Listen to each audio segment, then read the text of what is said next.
নমস্কাৰ আৰু এটা নতুন ভিডিঅ'লৈ আপোনালোকক স্বাগতম জনাইছো সো অসম আৰক্ষীৰ পৰীক্ষা যদি আপুনি দিবলৈ গৈ আছে দেন এই ভিডিঅ'টো আপোনাৰ বাবে মোস্ট ইম্পৰ্টেন্ট ভিডিঅ' হয়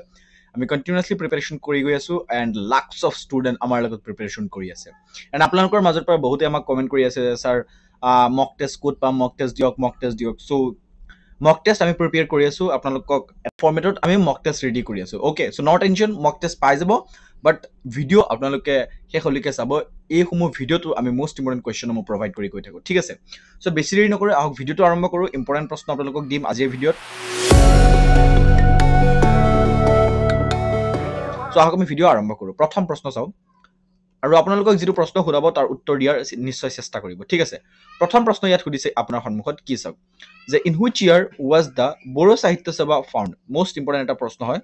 যে বড়ো সাহিত্য সভা কেতিয়া গঠন কৰা হৈছিল এইটো ইম্পৰ্টেণ্ট প্ৰশ্ন হয় ঠিক আছে সো এই প্ৰশ্নটোত সুধিছে যে বড়ো সাহিত্য সভা কেতিয়া গঠন কৰা হৈছিল বা কেতিয়া প্ৰতিষ্ঠা কৰা হৈছিল বড়ো সাহিত্য সভাৰ ওপৰতো প্ৰশ্ন আহে লগতে অসম সাহিত্য সভাৰ ওপৰতো প্ৰশ্ন আহে আসাম সাহিত্য সভাৰ ওপৰতো প্ৰশ্ন আহে সো আজি এইটো ভিডিঅ'ত যিটো প্ৰশ্ন সুধিছে প্ৰথম প্ৰশ্নটো যে বড়ো সাহিত্য সভাৰ কেতিয়া গঠন কৰা হৈছিল এই প্ৰশ্নৰ শুদ্ধ উত্তৰটো আপুনি আমাক কমেণ্টত দিয়ক ঠিক আছে মই ৱেইট কৰিম আৰু ইয়াৰ বিষয়ে ইম্পৰ্টেণ্ট নোটছ আছে সেইটো আমি আপোনালোকক প্ৰভাইড কৰিম কাৰণ এটা প্ৰশ্নৰ লগত ৰিলেটেড যিসমূহ নোট আপোনালোকক প্ৰভাইড কৰিম সেইসমূহ ইম্পৰ্টেণ্ট হয় সো দ্যাটছ ৱাই আপোনালোকে গোটেইকেইটা লক্ষ্য কৰিব ঠিক আছে প্ৰথম ইয়াত চাওক ইয়াত ইম্পৰ্টেণ্ট নোটছৰ ভিতৰত কি আছে আৰু আপুনি ইয়াৰ উত্তৰটো আমাক কমেণ্ট কৰিব ঠিক আছে ইয়াত চাওক যে বড়ো সাহিত্য সভা was founded under the presidency and the leadership of জয় বদ্ৰা হাগজেৰ ঠিক আছে এইটো আপোনালোকে মনত ৰাখিব এট বাসুগাঁও ক'ত গঠন কৰা হৈছিল বাসুগাঁৱত গঠন কৰা হৈছিল কাৰ নেতৃত্বত জয় বদ্ৰা হাগজাৰৰ নেতৃত্বত ইন দ্য ডিষ্ট্ৰিক্ট অফ কোকৰাঝাৰত বড়ো সাহিত্য সভা গঠন কৰা হৈছিল কেতিয়া গঠন কৰা হৈছিল 16 নৱেম্বৰ 1952 অৰ্থাৎ অপশ্যন নম্বৰ এ টো শুদ্ধ উত্তৰ হ'ব 16 নৱেম্বৰ 1952 এইটো মনত ৰাখিব ঠিক আছে নেক্সট যে second president of Bodo Sahitya সভা সেকেন্ড প্ৰেসিডেন্ট কোন আছিল সতীশ চন্দ্ৰ বসুমতাৰী ঠিক আছে সতীশ চন্দ্ৰ বসুমতাৰী আছিল বড়ো সাহিত্য সভাৰ দ্বিতীয় প্ৰেসিডেন্ট নেক্সট ইয়াত চাওক যে current president of Bodo Sahitya সভা বৰ্তমান বড়ো সাহিত্য সভাৰ প্ৰেসিডেন্ট কোন আছে তেওঁ হৈছে ডক্টৰ সুৰথ নাৰ্জাৰী মনত ৰাখিব ইম্পৰ্টেন্ট এইটো প্ৰশ্ন আহিব পাৰে ঠিক আছে বিশেষকৈ বড়ো সাহিত্য সভাৰ ওপৰত এইখিনি প্ৰশ্ন আহে আৰু এইখিনি আমি ইনক্লুড কৰিছো ওকে আহক আমি আগলৈ আগবাঢ়ো নেক্সট প্ৰশ্ন চাওক এতিয়ালৈকে যদি সাবস্ক্ৰাইব কৰে না সাবস্ক্ৰাইব কৰে ঠিক আছে নেক্সট ইয়াত চাওক এইটো প্ৰশ্ন বহুত বেছি ইম্পৰ্টেন্ট হয় আপোনালোকে ভালকৈ লক্ষ্য ৰাখিব ঠিক আছে ইয়াত চাওক প্ৰথমতে কি সুধিছে প্ৰশ্নটোত যে জানু বৰুৱাই পৰিচালনা কৰা প্ৰথমখন ছবি কি আছিল জানু বৰুৱাই পৰিচালনা কৰা প্ৰথমখন ছবি কি আছিল শুদ্ধ উত্তৰটো হ'ব অপশ্যন নম্বৰ সি অৰ্থাৎ অপৰূপা ঠিক আছে জানু বৰুৱাৰ দ্বাৰা পৰিচালিত প্ৰথম অসমীয়া ছবিটো আছিল প্ৰথম ছবিটো আসলতে আছিল জানু বৰুৱাৰ দ্বাৰা পৰিচালিত প্ৰথম ছবিটো আছিল অপৰূপা ঠিক আছে এইটো ইম্পৰ্টেন্ট প্ৰশ্ন হয় মনত ৰাখিব next sum notable film of জানু বৰুৱাৰ কেইটামান নোটেবল ফিল্ম হয় এইকেইটা আপোনালোকে মনত ৰাখিব জানু বৰুৱা ফিল্মৰ ৰিলেটেড আহিলে এইকেইটাই আহে ইয়াৰ বাহিৰে একো নাহিব okay so first of all ইয়াত চাওক যে হালধীয়া চৰায়ে বাওধান খায় 1987ত এটো ৰিলিজ কৰা হৈছিল 1987ত হালধীয়া চৰায়ে বাওধান খায় এটো জাহ্নু বৰুৱাৰ দ্বাৰা পৰিচালনা কৰা ঠিক আছে ফিৰিঙতি আছে ইয়াৰ পিছত আছে সাগৰলৈ বহুদূৰ মেনে গান্ধী কো নেহি মাৰা ইয়াৰ পিছত আছে কণিকৰ ৰামধেনু ইয়াৰ পিছত আছে বান্ধন আৰু নেক্সট আছে আজেও ঠিক আছে এই গুটেকিটা আছে জাহ্নু বৰুৱাৰ দ্বাৰা পৰিচালনা কৰা ফিল্ম এণ্ড নেক্সট ইয়াত আছে যে জাহ্নু বৰুৱাক পদ্মশ্ৰী সন্মান দিয়া হৈছিল 2003 চনত ঠিক আছে এইটো মনত ৰাখিব পদ্মশ্ৰী সন্মান 2003 চনত আৰু পদ্মভূষণ সন্মান দিয়া হৈছিল 2015 চনত জাহ্নু বৰুৱাক ওকে এইখিনি মনত ৰাখিব and he served as chairman of the Indian film directors association in 1993 এটো মনত ৰাখিব ইণ্ডিয়ান ফিল্ম ডাইৰেক্টৰ এছ'চিয়েশ্যনৰ তেওঁ চেয়াৰমেন আছিল 1993 জাহ্নু বৰুৱা ওকে সো ভিডিওটো এতিয়ালৈকে লাইক নকৰিলে লাইক কৰি দিব ওকে আকৌ আমি আগলৈ আগবাঢ়ো জাহ্নু বৰুৱাৰ দ্বাৰা পৰিচালনা কৰা ফিল্মসমূহ আপোনালোকে মনত ৰাখিব লগতে তেওঁ প্ৰথম পৰিচালনা কৰা ফিল্মটো কি আছিল সেইটো মনত ৰাখিব ওকে আগলৈ আগবাঢ়ো নেক্সট প্ৰশ্ন চাওক ওকে ইয়াত 3 নম্বৰ প্ৰশ্ন আছে এই প্ৰশ্নত কি সুধিছে চাওক এই প্ৰশ্নটোত সুধিছে যে তলৰ কোনখন অসমৰ প্ৰথম ভ্ৰাম্যমান থিয়েটাৰ যাক মোবাইল থিয়েটাৰ বুলি কোৱা হয় ভ্ৰাম্যমান থিয়েটাৰ প্ৰথম অসমৰ ভ্ৰাম্যমান থিয়েটাৰ কোনখন বহুত বেছি ইম্পৰ্টেন্ট এইটো প্ৰশ্ন হয় এই প্ৰশ্নটো শুদ্ধ উত্তৰটো হৈ যাব অপশ্যন নম্বৰ এ অৰ্থাৎ নটৰাজ থিয়েটাৰ হৈছে অসমৰ প্ৰথম ভ্ৰাম্যমান থিয়েটাৰ ইয়াৰ বিষয়ে ইয়াত ইম্পৰ্টেন্ট আছে যে Achyut Lahkar was the father of the ভ্ৰাম্যমান থিয়েটাৰ মনত ৰাখিব অসমৰ ভ্ৰাম্যমান থিয়েটাৰ বা ভ্ৰাম্যমান থিয়েটাৰৰ ফাদাৰ কাক বুলি কোৱা হয় মোস্ট ইম্পৰ্টেন্ট এটা কোৱেশ্চন আহিব পাৰে পৰীক্ষাত ঠিক আছে নেক্সট আছে যে Achyut Saikia Achyut Lahkar found the popular Nataraj Theatre at the Pathshala in 1963. মনত ৰাখিব ক'ত কৰা হৈছিল ভ্ৰাম্যমান থিয়েটাৰৰ যি আপোনাৰ প্ৰথম ভ্ৰাম্যমান থিয়েটাৰ ক'ত স্থাপন কৰা হৈছিল পাঠশালাত স্থাপন কৰা হৈছিল আৰু ইয়াৰ পিছত কিমান চনতৰ প্ৰশ্ন সুধিব পাৰে 1963 চনত ঠিক আছে 1963 চনত and he was the father of ভ্ৰাম্যমান থিয়েটাৰ অৰ্থাৎ ভ্ৰাম্যমান থিয়েটাৰৰ জনক বুলি কাক কোৱা হয় প্ৰশ্ন আহিব পাৰে তো জনক ঠিক আছে আহাকো বুজাব পাৰিলো আহক আমি আগলৈ আগবঢ়ো নেক্সট ইয়াত কোৱেশ্চন আছে নেক্সট কোৱেশ্চনটো কি চাওক যে প্ৰতি বছৰে বীৰ চিলাৰায় দিৱস কেতিয়া পালন কৰা হয় বীৰ চিলাৰায় দিৱস কেতিয়া পালন কৰা হয় প্ৰতি বছৰে প্ৰশ্ন আহিব পাৰে ঠিক আছে আৰু এই প্ৰশ্নৰ শুদ্ধ উত্তৰ হ'ব অপচন নম্বৰ এ অৰ্থাৎ 5th ফেব্ৰুৱাৰী অৰ্থাৎ প্ৰত্যেক বছৰে 5 ফেব্ৰুৱাৰীত আমি অসমত বীৰ চিলাৰায় দিৱস পালন কৰো ইম্পৰ্টেন্ট প্ৰশ্ন এইটো আহিব পাৰে ঠিক আছে আহক আমি আগলৈ আগবাঢ়ো আৰু নেক্সট চাও ইয়াত বীৰ চিলাৰায় দিৱস প্ৰত্যেক বছৰে কোন তাৰিখে বা কেতিয়া পালন কৰা হ'ব তাৰ বিষয়ে এটা মই টেবুল বনাইছো সো আপোনালোকে লক্ষ্য ৰাখিব এটোৰ বিষয়ে প্ৰশ্ন আহি যাব পাৰে সো আমি ক্লিয়াৰ কৰি ৰখাটো ভাল প্ৰথমে ইয়াত চাওক বীৰ চিলাৰায় দিৱস are observed every year in February অৰ্থাৎ ফেব্ৰুৱাৰীত এটো পালন কৰা হয় কিন্তু প্ৰত্যেক বছৰে ডেটটো চেঞ্জ হৈ থাকে ঠিক আছে সো সেইভাবে আপোনালোকে ইয়াত চাওক যে বীৰ চিলাৰায় দিৱস 2016 চনৰ 2022 চনত আছিল 16 চনত নহয় 2022 চনৰ 16 ফেব্ৰুৱাৰীত পালন কৰা হৈছিল ওয়েডনেসডে আছিল ঠিক আছে বীৰ চিলাৰায় দিৱস 5 ফেব্ৰুৱাৰীত পালন কৰা হৈছিল 2023 চনত আৰু 24 ফেব্ৰুৱাৰীত পালন কৰা হৈছিল 2024 চনত আৰু 12 ফেব্ৰুৱাৰীত পালন কৰা হ'ব 2025 চনত আৰু 1 ফেব্ৰুৱাৰীত পালন কৰা হ'ব 2026 চনত এই গুটেই কিটা আপোনালোকে মনত ৰাখিব 16 চনৰ 16 2022 5 2023 24 2024 এইটো বহুত ইজি আছে 2024 ত বীৰ চিলাৰায় দিৱস 24 ফেব্ৰুৱাৰীতে পালন কৰা হৈছিল নেক্সট আছে যে 12 ফেব্ৰুৱাৰী 2025 পালন কৰা হ'ব আৰু 1 ফেব্ৰুৱাৰী 2026 পালন কৰা হ'ব যি দিনাখন হ'ব দেওবাৰ অৰ্থাৎ সানডে ওকে আই হোপ আপোনালোকক বুজাব পাৰিলো আগলৈ আগবাঢ়ো আৰু নেক্সট প্ৰশ্ন চাও নেক্সট ইয়াৰ আছে এতিয়ালৈকে যদি আপোনালোকে লাইক কৰা নাই লাইক কৰিব লগতে মক টেষ্ট আপোনালোকে পাব সো দ্যাটস ওয়াই মই কৈছো সাবস্ক্ৰাইব কৰিব এন্ড আপোনালোকক আমি ই-বুকো প্ৰভাইড কৰিম ফ্ৰী ই-বুক প্ৰভাইড কৰিম পেইড ই-বুক প্ৰভাইড কৰিম সো সেইভাবে আপোনালোকে যিসমূহ আমি ই-বুক প্ৰভাইড কৰিম এইসমূহ ই-বুকৰ যদি আপোনালোকে এইসমূহ ই-বুকো যে চাই থাকে না আপোনাৰ পৰীক্ষাত আপোনালোকে ভাল মাৰ্কস ক্যাৰি কৰিব পাৰিব ঠিক আছে সো ইয়াত নেক্সট পইণ্ট কি সুধিছে নেক্সট প্ৰশ্নত কি সুধিছে যে অসম আৰক্ষী দিৱস উদযাপন দেশত পালন কৰা হয় অসম আৰক্ষী দিৱস কেতিয়া পালন কৰা হয় অসম আৰক্ষী দিৱস কোন তাৰিখে পালন কৰা হয় এটো ইম্পৰ্টেন্ট প্ৰশ্ন আপোনাৰ পৰীক্ষাত আহিব পাৰে আৰু এইবাৰ এটো বহুত বেছি ইম্পৰ্টেন্ট হয় 2024 চনৰ কাৰণে ওকে এই প্ৰশ্নত সুধিছে যে অসম আৰক্ষী দিৱস পালন কৰা হয় আৰু ইয়াৰ শুদ্ধ উত্তৰটো হ'ব অপচন নম্বৰ ডি অৰ্থাৎ 1 অক্টোবৰ অসম আৰক্ষী দিৱস পালন কৰা হয় 1 অক্টোবৰ তাৰিখে ওকে সো এটো ইম্পৰ্টেন্ট প্ৰশ্ন মনত ৰাখিব আপুনি আগলৈ আগবাঢ়ো আমি নেক্সট চাও নেক্সট আছে নেক্সট প্ৰশ্নত কি সুধিছে চাওক যে অনুসন্ধান কাৰ দ্বাৰা ৰচিত এখন আত্মজীৱনী অনুসন্ধান কাৰ আত্মজীৱনী নহয় কাৰ দ্বাৰা ৰচিত সুধিছে ঠিক আছে এটো আপোনালোকে ভালকৈ কৰিব কাৰ দ্বাৰা ৰচিত অনুসন্ধান আত্মজীৱনী ওকে সো অনুসন্ধান আত্মজীৱনী কাৰ দ্বাৰা ৰচিত যদি প্ৰশ্ন হয় আপুনি উত্তৰ দিব হোমেন বৰগোহাঁই ঠিক আছে হোমেন বৰগোহাঁইৰ দ্বাৰা ৰচিত আত্মজীৱনী কাৰ দ্বাৰা ৰচিত বুলি সুধিছে অনুসন্ধান হোমেন বৰগোহাঁইৰ দ্বাৰা ৰচিত ওকে ইয়াত চাওক অটোবায়োগ্ৰাফি অফ হোমেন বৰগোহাঁইৰ অটোবায়োগ্ৰাফি হৈছে অনুসন্ধান মোৰ সাংবাদিক জীৱন ইয়াৰ পিছত আছে ধুমুহা আৰু ৰামধেনু আৰু ইয়াৰ পিছত আছে মোৰ হৃদয় এখন যুদ্ধক্ষেত্ৰ এই গুটেইকিটা মনত ৰাখিব অনুসন্ধান অটোবায়োগ্ৰাফি অফ হোমেন বৰগোহাঁইৰ অটোবায়োগ্ৰাফি হৈছে অনুসন্ধান মোৰ সাংবাদিক জীৱন ধুমুহা আৰু ৰামধেনু আৰু মোৰ হৃদয়ৰ এখন যুদ্ধক্ষেত্ৰ এই গুটেইকিটা হৈছে হোমেন বৰগোহাঁইৰ আত্মজীৱনী ওকে মনত ৰাখিব নেক্সট ইয়াত চাওক ইয়াতো ইম্পৰ্টেন্ট প্ৰশ্ন সুধিছে ভালকৈ লক্ষ্য ৰাখিব ঠিক আছে প্ৰশ্নটো চাওক প্ৰশ্নত কি সুধিছে যে তলৰ কোনখন জিলাৰ অংশৰ পৰা বাক্সা জিলা সৃষ্টি কৰা হৈছে বাক্সা জিলা আমাৰ অসমত বহুকেইখন জিলাৰ পৰা কাটি সৃষ্টি কৰা হৈছে কোনখন জিলাৰ পৰা আচলতে বহুকেইখন নহয় কোনটো জিলাৰ পৰা সৃষ্টি কৰা হৈছে আৰু আমাৰ অসমৰ বহুকেইখন জিলা বহুত ডিস্ট্ৰিক্টৰ পৰা বহুত জিলাৰ পৰা কাটি সৃষ্টি কৰা হৈছে ইয়াত চাওক বিশেষকৈ বাক্সা জিলাৰ বিষয়ে সুধে সো সেইভাবে ইয়াত সুধিছে ঠিক আছে 7 নম্বৰ প্ৰশ্নৰ শুদ্ধ উত্তৰটো হ'ব অপচন নম্বৰ এ অৰ্থাৎ বৰপেটা নলবাৰী আৰু কামৰূপ এই তিনটা জিলাৰ পৰা কাটি বাক্সা জিলাখন সৃষ্টি কৰা হৈছে ঠিক আছে বৰপেটা নলবাৰী আৰু কামৰূপ জিলাক কাটি ঠিক আছে ইয়াত চাওক ইম্পৰ্টেন্ট পইণ্টত কি সুধিছে বা কি দিছে when India gained independence in 1947 অৰ্থাৎ ইন্ডিয়া যেতিয়া 1947 স্বাধীনতা লাভ কৰিছিল তেতিয়া there were 13 existing district in Assam অৰ্থাৎ মাত্ৰ 13টা ডিস্ট্ৰিক্ট আছিল অসমত তেতিয়া ঠিক আছে 1947 ঠিক আছে ইয়াত চাওক যে মাজুলী কেতিয়া গঠন কৰা হৈছিল প্ৰশ্ন আহিব পাৰে 8 8 ছেপ্টেম্বৰ 2016 ঠিক আছে 2016 ত মাজুলী গঠন কৰা হৈছিল তামুলপুৰ জিলাটো কোনটো ডিস্ট্ৰিক্টৰ পৰা কাটি ডিস্ট্ৰিক্ট কৰা হৈছে বাক্সা ইয়াৰ পিছত আছে বৰপেটাৰ পৰা কি সৃষ্টি কৰা হৈছে বজালি নগাঁৱৰ পৰা হুজাই ডিস্ট্ৰিক্ট এটো বনোৱা হৈছে আৰু শোণিতপুৰৰ পৰা বিশ্বনাথ এটো ডিস্ট্ৰিক্ট বনোৱা হৈছে ঠিক আছে এই গুটিকেইটা মনত ৰাখিব 31st ডিসেম্বৰ 2020 ৰ পৰা অন 15 আগষ্ট 2023 ঠিক আছে আপোনালোকে মনত ৰাখিব এই গুটেখিনি ইম্পৰ্টেন্ট প্ৰশ্ন আহিব পাৰে বিশেষকৈ বাক্সা জিলাখন কোনটো ডিস্ট্ৰিক্টৰ পৰা কাটি বা কোন কেইটা ডিস্ট্ৰিক্টৰ পৰা কাটি সৃষ্টি কৰা হৈছে ওকে আগলৈ আগবঢ়ো নেক্সট প্ৰশ্ন চাওক ওকে ইয়াত নেক্সট কোৱেশ্চন আছে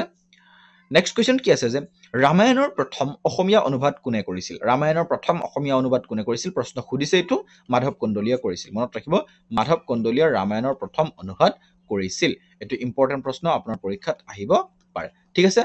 আমি আগলৈ আগবঢ়ো নেক্সট প্ৰশ্ন চাওক ইয়াত কি আছে নেক্সট প্ৰশ্নত কি খুদিছে চাওক যে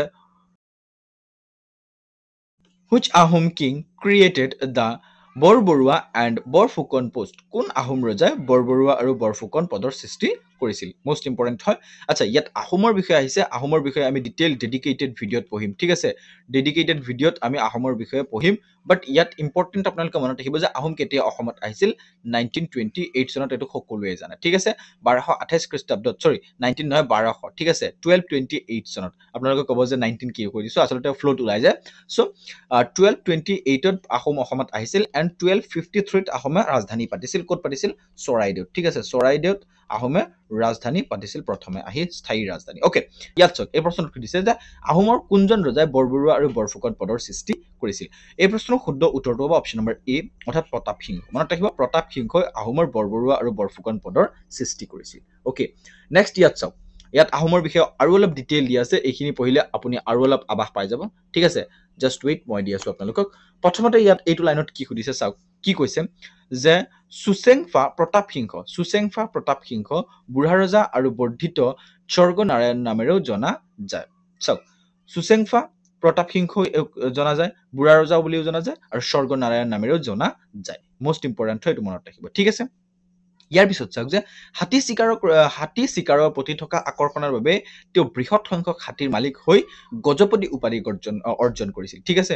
গজপতি কোনজন ৰজাক জনা যায় প্ৰশ্ন আহিব পাৰে আহোমৰ কোনজন ৰজাক গজপতি নামেৰে জনা গৈছিল সো মনত ৰাখিব স্বৰ্গ নাৰায়ণ বা প্ৰতাপ সিংহক জনা গৈছিল ঠিক আছে নেক্সট ইয়াৰ বিষয়ে আৰু ইম্পৰ্টেন্ট পইণ্ট আছে যে আধুনিক লোকপিয়লৰ প্ৰচেষ্টা প্ৰথমে 1700 শতিকাত ঠিক আছে 1700 শতিকাত প্ৰতাপ সিংহই কৰিছিল প্ৰশ্ন আহিব পাৰে যে যি সেন্সাস বা লোকপিয়লৰ যি প্ৰচেষ্টা এটো কোনজন আহোম ৰজাৰ দিনত আৰম্ভ হৈছিল সো প্ৰতাপ সিংহৰ দিনত আৰম্ভ হৈছিল 1700 শতিকাত ওকে নেক্সট ইয়াত চাওক যে প্ৰতাপ সিংহৰ সময়তে অসমীয়া ভাষাক চৰকাৰী ভাষা গ্ৰহণ কৰা হৈছিল প্ৰতাপ সিংহৰ সময়তে অসমীয়া ভাষাক চৰকাৰী ভাষা হিচাপে গ্ৰহণ কৰা হৈছিল নেক্সট আছে বৰফুকনৰ পদটো তেওঁৰ ৰাজত্বকালত প্ৰতিষ্ঠিত হৈছিল আমি অথনি পঢ়ি আহিছো যে বৰফুকন আৰু বৰবৰুৱা এই দুটা পদেই প্ৰতাপ সিংহৰ ৰাজত্বকালত প্ৰতিষ্ঠা কৰা হৈছিল প্ৰথম বৰফুকন হিচাপে লাঙি পানীখিয়াক নিযুক্তি কৰা হৈছিল মনত ৰাখিব এটো ইম্পৰ্টেন্ট প্ৰশ্ন হয় আহিব পাৰে আপোনাৰ পৰীক্ষাত যে প্ৰথম বৰফুকন কাক নিযুক্তি কৰা হৈছিল লাঙি পানীখিয়াক নিযুক্তি কৰা হৈছিল ওকে নেক্সট ইয়াত চাওক বৰবৰুৱা পদটো তেওঁৰ ৰাজত্বকালত আমি অথনি পঢ়ি আহিছো নেক্সট ইয়াত যে প্ৰথম বৰবৰুৱা কাক নিযুক্তি কৰা হৈছিল মুমাই তামুলী বৰবৰুৱাক প্ৰথম বৰবৰুৱা হিচাপে নিযুক্তি দিয়া হৈছিল ওকে নেক্সট ইয়াত মুমাই তামুলীয়ে পাইক ব্যৱস্থা প্ৰৱৰ্তন কৰিছিল পাইক ব্যৱস্থা কি আছিল এটো আপোনালোকে আমি ক্লাছ 8 9 তে পঢ়িছো সো এটো বহুত বেছি ইম্পৰ্টেন্ট আপোনাৰ পৰীক্ষাত পাইকৰ বিষয়টো নাহে কিন্তু জনাটো প্ৰয়োজন ইয়াত বিশেষকৈ মুমাই তামুলী বৰবৰুৱাৰ বিষয়ে ইম্পৰ্টেন্ট আহিব পাৰে আৰু চৰকাৰী ভাষা ইয়াত গুটিকেইটা আসলে ইম্পৰ্টেন্ট হয় বহু গুটিকেইটা পৰীক্ষাত আহিছে ঠিক আছে গুটিকেইটা কিবা নহয় কিবা এটা পৰীক্ষাত আহি গৈছে ওকে সো গুটিকেইটা মনত ৰাখিব গজপতি স্বৰ্গ নাৰায়ণ চৰকাৰী ভাষা কাৰ দিনত আৰম্ভ হৈছিল প্ৰতাপ সিংহৰ দিনতে গুটিকেইটা আৰম্ভ হৈছিল সো দ্যাটস ওয়াই প্ৰতাপ সিংহৰ আন্ডাৰতে মই ইনক্লুড কৰিছো ওকে নেক্সট টাইম প্ৰশ্ন চাও আই হোপ আপোনালোকক বুজাব পাৰিলো আচ্ছা ইয়াৰ যদি পিডিএফ আপোনালোকে বিচাৰে তেনেহলে আপুনি আমাক এটা নম্বৰত কন্টাক্ট কৰিব পাৰে এটা নম্বৰ মই আপোনাক দি দিছো এটো 7086924264 ঠিক আছে যদি ইয়াৰ পিডিএফ বিচাৰে আপুনি এইটো নম্বৰত হোৱাটসঅ্যাপ কৰিব পাৰে ঠিক আছে অনলি হোৱাটসঅ্যাপ কৰিব ফোন নকৰিব কাৰণ ফোন এইটো নম্বৰত নাহে ঠিক আছে হোৱাটসঅ্যাপ কৰিব আপুনি আৰু এই নম্বৰত মই আপোনালোকক পিডিএফ প্ৰভাইড কৰি দিম ওকে যে এই প্ৰশ্নটো খুদিছে যে ড্যাশ শহীদ দিবস উদযাপন কৰা হয় আসলে ড্যাশ এটোৰ লগতে শহীদ দিবস উদযাপন কৰা হয় ড্যাশত কেতিয়া শহীদ দিবস উদযাপন কৰা হয় 10 নম্বৰ প্ৰশ্নৰ শুদ্ধ উত্তৰ হ'ব অপচন নম্বৰ ডি অৰ্থাৎ 10 ডিসেম্বৰ তাৰিখে শহীদ দিবস পালন কৰা হয় ইম্পৰ্টেন্ট প্ৰশ্ন ঠিক আছে নেক্সট আমি আগলৈ আগবঢ়ো নেক্সট ইয়াত চাওক যে কোনজন অসমীয়া লেখকক বকুল বনৰ কবি বুলি কোৱা হয় মোস্ট ইম্পৰ্টেন্ট এইটো প্ৰশ্ন হয় পৰীক্ষাত আহিছে মোস্ট ইম্পৰ্টেন্ট এইটো প্ৰশ্ন ঠিক আছে আপোনালোকে মনত ৰাখিব বকুল বনৰ কবি বুলি কোনজন অসমীয়া কবিক জনা যায় 11 নম্বৰ প্ৰশ্ন শুদ্ধ উত্তৰ হ'ব অপচন নম্বৰ ডি অৰ্থাৎ আনন্দ চন্দ্ৰ বৰুৱা আনন্দ চন্দ্ৰ বৰুৱাক বকুল বনৰ কবি বুলিও কোৱা হয় ওকে আই হোপ আপোনালোকক বুজাব পাৰিম নেক্সট ইয়াত চাওক নেক্সট প্ৰশ্নটো কি আছে যে অসম ৰেশম উদ্যোগত মূলত ক'ত কেন্দ্ৰ কৰি লোৱা হৈছে অসমৰ ৰেশম উদ্যোগ ক'ত কেন্দ্ৰ কৰি আছে আসলতে অসমৰ ৰেশম উদ্যোগ ক'ত আছে হাজোত নহয় ৰঙিয়াটো নহয় বটদ্ৰৱাটো নহয় Sualkuchi is the right answer অৰ্থাৎ শুৱালকুছিত অসমৰ ৰেশম উদ্যোগ স্থাপিত বা ৰেশম উদ্যোগ মূলত শুৱালকুছিকে কেন্দ্ৰ কৰি আছে okay next is your next question and the 13 number question is কোনে অসমত বৰ্মন বংশ প্ৰতিষ্ঠা কৰিছিল বৰ্মন বংশ অসমৰ গোটেইটা বংশৰ বিষয়ে আমি ডেডিকেটেড ভিডিঅ' আছে আমাৰ চেনেলত অলৰেডি আৰু ইয়াৰ বিষয়ে আমি আপোনালোকক আৰু ভালকৈ দিয়াৰ চেষ্টা কৰিম ঠিক আছে অসমত বৰ্মন বংশ কোনে প্ৰতিষ্ঠা কৰিছিল অপশ্যন নম্বৰ এ পুষ্য বৰ্মনে প্ৰতিষ্ঠা কৰিছিল এইটো ইজি হয় বহুত বেছি ইজি হয় চ' বহুতেই জানে okay Here is the next question and the question is very important এই কোৱেশ্চনটো বহুত বাৰ পৰীক্ষাত আহিছে কোনজন আহোম ৰজাক লাষ্ট ইয়াৰ পৰীক্ষাটো আহি গৈছে লাষ্ট আসাম পুলিচৰ পৰীক্ষাটো কোনজন আহোম ৰজাক বামুণী কোঁৱৰ বুলি কোৱা হৈছিল বামুণী কোঁৱৰ বুলি কোনজন আহোম ৰজাক জনা গৈছিল চুতুফা ইয়াত দিছে চুতুফা সুদাংফা সুচেংফা আৰু চুফাফা চাওক আপোনালোকক যদি ইয়াত মই গোটেইকেইটা কেনচেল কৰি দিছোঁ গোটেইকেইটা কেনচেল নহয় কিবা এটা শুদ্ধ হ'ব ইয়াত কনফিউজ আপোনাৰ তেতিয়াহে লাগিব যেতিয়া আহোম নাম দি দিব ঠিক আছে আহোম নাম যেতিয়া দিব তেতিয়া আপোনাৰ কনফিউজ লাগিব পাৰে যে কোনটো আছিল এনে কিন্তু আমি গম পাওঁ যে বামুণী কোঁৱৰ কোনজন ৰজাক জনা গৈছিল যদি অসমীয়া বা যিটো পিছত নাম লৈছে তেওঁলোকে হিন্দু নাম সেইটো নাম যদি দিয়ে তেনেহ'লে আমি গম পাই যাম কিন্তু ইয়াত সুধিছে যে আহোম নাম দি সুধি দিছে চ' এই প্ৰশ্নৰ শুদ্ধ উত্তৰটো হ'ব অপশ্যন নম্বৰ বি অৰ্থাৎ সুদাংফা ঠিক আছে সুদাংফাক বামুণী কোঁৱৰ বুলি জনা গৈছিল ঠিক আছে কিয় জনা গৈছিল আমি সকলোৱে ডেডিকেটেড ভিডিঅ'ত পঢ়িছো আৰু বহুতেও জানেও ঠিক আছে আগলৈ আমি আগবঢ়ো নেক্সট ইয়াত চাওক নেক্সট প্ৰশ্নটোত কি সুধিছে আচলতে এই প্ৰশ্নত সুধিছে যে কোনে গোপীনাথ বৰদলৈক লোকপ্ৰিয় উপাধি প্ৰদান কৰিছিল আমি গম পাওঁ যে লোকপ্ৰিয় গোপীনাথ বৰদলৈ বুলি আমি কৈ থাকো চ' লোকপ্ৰিয় এই উপাধিটো কোনে দিছিল গোপীনাথ বৰদলৈক প্ৰথম আছে জয়ৰাম দাস দৌলতৰাম 15 নম্বৰ প্ৰশ্নৰ শুদ্ধ উত্তৰ হ'ব অপশ্যন নম্বৰ এ অৰ্থাৎ জয়ৰাম দাস দৌলতৰাম এওঁই গোপীনাথ বৰদলৈক লোকপ্ৰিয় উপাধিটো প্ৰদান কৰিছিল ঠিক আছে আৰু এই গোটেইকেইটা ভুল হ'ব ঠিক আছে মনত ৰাখিব জয়ৰাম দাস দৌলতৰাম এওঁই লোকপ্ৰিয় উপাধি দিছিল গোপীনাথ বৰদলৈ নেক্সট কুৱেশ্যন আছে ইয়াত আপোনাৰ সন্মুখত এই প্ৰশ্নটো সুধিছে যে কোনখন বৰাক নদীৰ একমাত্ৰ বাও উপনদী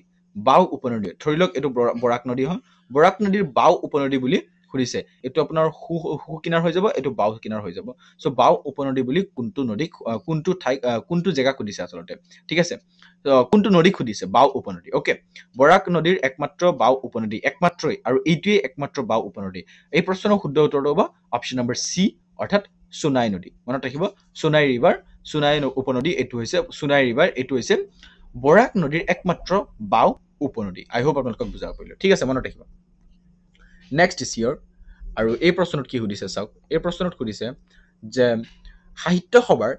দ্বিতীয় সভাপতি কোন আছিল অসম সাহিত্য সভাৰ দ্বিতীয় সভাপতি কোন আছিল অসম সাহিত্য সভাৰ প্ৰথম সভাপতি কোন আছিল আপুনি আমাক কমেণ্ট কৰক এইটো মই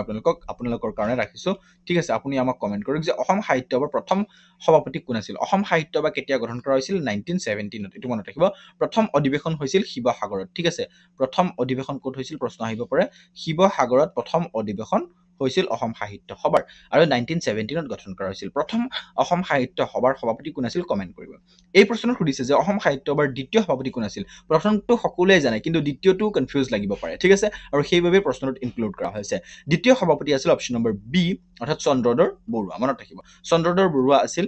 অসম সাহিত্য সভাৰ দ্বিতীয় সেকেন্ড সভাপতি প্ৰেচিডেন্ট মনত ৰাখিব ওকে আগলৈ আমি আগবঢ়ো ইয়াত নেক্সট প্ৰশ্নটো আছে যে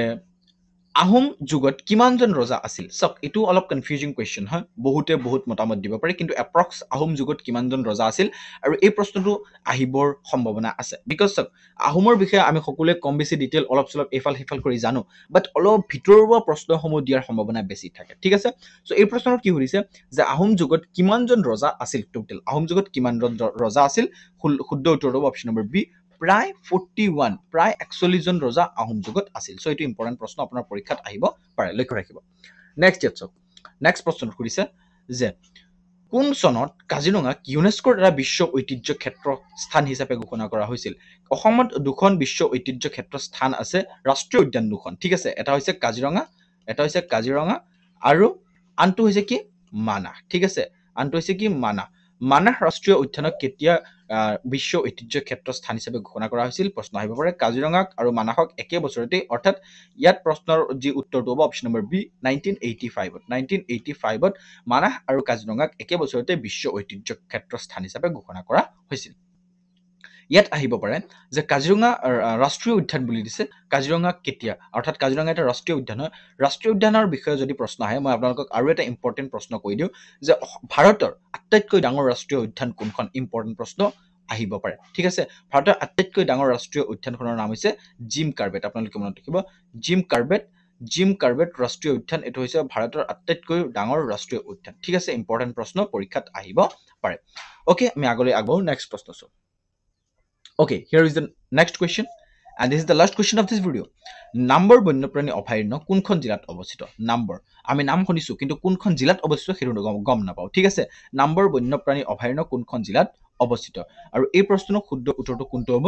আপুনি মই আপোনালোকক হিন্ট দি দিছো প্ৰথমটো শিৱসাগৰটো নহয় আপুনি আমাক এইটো কমেন্ট কৰক ডিব্ৰুগড়ো নহয় এই দুটাৰ পৰা ডিব্ৰুগড় আৰু গোলাঘাট আৰু কাৰ্বি আংলং এই দুটাৰ পৰা কোনটো হ'ব আপুনি জাস্ট আমাক কমেন্ট কৰক ঠিক আছে কমেন্ট কৰক এইটো প্ৰশ্ন আপোনাৰ কাৰণে মই ৰাখিছো যে নম্বৰ বন্যপ্ৰাণী অভয়াৰণ্য কোনখন জিলাত অৱস্থিত ঠিক আছে আৰু যদি এই ভিডিঅ'ত যিটো পিডিএফ আপোনালোকক দিছো যিটো আপোনালোকক প্ৰশ্নসমূহ দিছো যি প্ৰশ্নসমূহ তাৰ পিডিএফ পাবলৈ হ'লে আপুনি আমাক এইটো নম্বৰত